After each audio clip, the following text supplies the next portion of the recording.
आता इथं दिलेलं आहे, मग डायरेक्ट मी लिहू शकतो a upon x plus 1 plus b upon, बघा हा x प्लस 2 होल स्क्वेअर आहे, त्याच्यापैकी मी काय घेणार, b अपॉन फक्त x प्लस 2 घेणार आणि c upon x plus 2 whole square.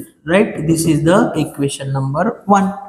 मग नेक्स्ट हा x square upon x plus 1 आणि हा x plus 2 whole square equals to, आता ह्याचं टेकिंग एलसीएम घ्या.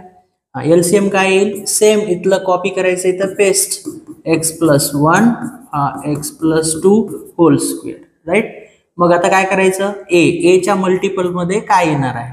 राईट, तर हा डिनॉमिनेटर लिहून घ्यायचा, a च्या डिनॉमिनेटरने ह्याला डिवाइड करायचं, म्हणजे x प्लस 1 कॅन्सल, a सोबत काय येईल मग x प्लस 2 होल स्क्वेअर. चला b सोबत काय आहे ते बघूया. हा लिहून घ्यायचा, b च्या डिनॉमिनेटरने याला डिवाइड करायचं, x प्लस 2 होल स्क्वेअर आहे आणि x प्लस 2 म्हणजे इथला एक x प्लस 2, इथला हा x प्लस 2 कॅन्सल, म्हणजे इथं काय येईल, b सोबत x प्लस 1 एक येईल आणि x प्लस 2 एक येईल, प्लस c सोबत काय आहे ते बघूया. राईट, हा डिनॉमिनेटर लिहून घ्यायचा, c च्या डिनॉमिनेटरने याला डिवाइड करायचं, x plus 2 whole square cancel, म्हणजे काय राहिलं फक्त